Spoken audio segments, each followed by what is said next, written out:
Outtown Dive Blues. Written by Owen Lundell. Interior. A mom and pop diner a mile or so outside of Los Angeles. The place is dirty, but only when you look around. The grime had been carefully swept into the nooks and crannies of the establishment. At a table in the corner sits our man, Stanley Baror, but most people just call him Stan for short. Stan is an average-looking 30-year-old man. He walks with something akin to purpose in his step. He does his best to avoid trouble when he can, but trouble usually finds him. He's wearing a brown trench coat with dress pants as he sits at the table in the diner, apparently waiting for someone. Stan thinking to himself, "This place is gross. Just looking around and I'm almost afraid to eat here. Almost. I had the pancakes. Tasted like dirt. I should have skipped town after last night. What am I still doing here anyways? Hell, everyone around me doesn't look too happy to be here. The only thing that even looks a little appetizing would be my waitress. They did a good job with that girl, if I do say so myself. I mean, she isn't the most attractive, certainly. But she's got that..." Stan is cut off as the bells hanging off the diner entrance ring and a man in full suit steps in. Stan immediately averts his gaze from the waitress and sits up straight. The man in the suit sees him, waves, walks over, and sits down opposite to Stan. The man sitting across the table is known as Brian. Nobody knows his last name or if his first name is even his own. Everyone just calls him Brian.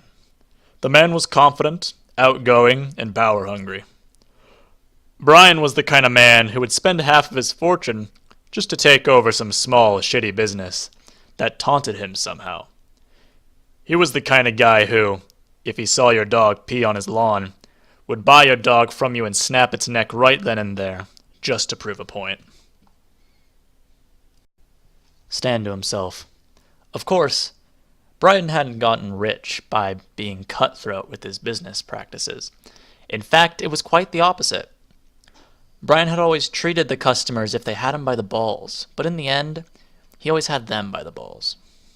He had inherited a small fortune at a young age after his father's accidental death. There is quite a bit of suspicion surrounding the incident. However, no culprit was ever found, and Brian was never overly bothered by it. He was now the proud owner of his father's real estate business, but that wasn't quite enough for him. He had been expanding, first into steel refining, then into military weapons, and most recently into drug profits. That's where I come in. I represent a guy who makes this stuff. And last night, I fucked up bad. So, Stan, how'd it go last night? I think you already know how it went. Well then, you thought right. But I want you to tell me, to my face, What the fuck happened last night? I don't know.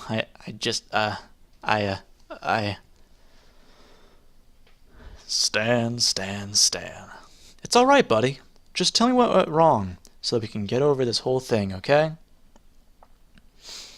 Yeah, sure. All right.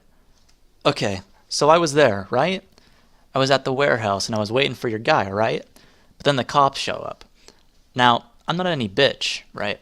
But I don't exactly want to have to explain why I have 5 pounds of cocaine on me. So I split. Of course, getting out of the warehouse district takes some time, right? I parked near some houses at the edge. So I had quite the run. But then, this guy steps in front of me, right? I can't see him very well, so I pull my gun out. Didn't show him that, of course. So I'm a bit skittish when he starts following me. So I pick up my pace. It didn't help that he yelled, "Hey, stop!" at me. Is that all? No. He was chasing me and I panicked. I panicked and shot him. I think it was your guy I shot. Well, you'd be right about that. You know, I don't take too kindly to people who shoot my messengers. Honestly, I think it's pretty rude. But you know what? It's understandable why you did it, you know? Yeah, it is. Sure is, Stan, sure is. Anyways, I'm gonna go now. glad we could get on the same page about the whole thing. Now that I know, we can put it behind us. Sound good? Yeah, thank you, sir. Can I go now? I've been waiting here since pretty early in the morning, and I kind of want to get home and sleep. Sure. Have a good sleep, buddy. Stan stands up, thanks Brian again, and walks out the door. Exterior.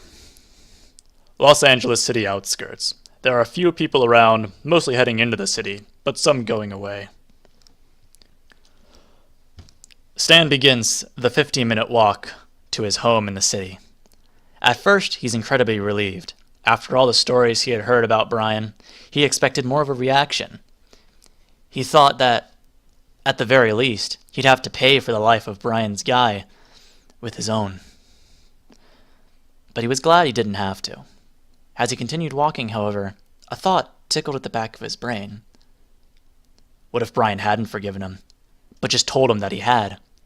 What if Brian knew his home address? What if Brian actually did want revenge? What if his execution was already slated for today, but just not for another 10 minutes? What if? Every car passing by with tinted windows could be a hitman, speeding towards Stan's house right at that very moment. Every walker behind him could have been a stalker hired by Brian. There was nobody around who Brian could think of as an average person anymore. He was afraid. Afraid of being so incredibly alone. He was paranoid, too, eyes darting left and right, like a caged animal. His walk turned into a speed walk, and he realized his aggressor might be right behind him. Is that guy speeding up, too? All the thoughts and possibilities of making such a powerful man Stan's enemy rehashed themselves over and over, taunting him, sending him into a blind panic. He gets to the stairs leading up to his apartment. Stan's mind turns over and over, and as his hands shake, he reaches into his pocket to unlock the door. His hands can barely lift the key to the lock with how much they're shaking. He eventually gets the door unlocked. He reaches for the doorknob. He opens the door. And then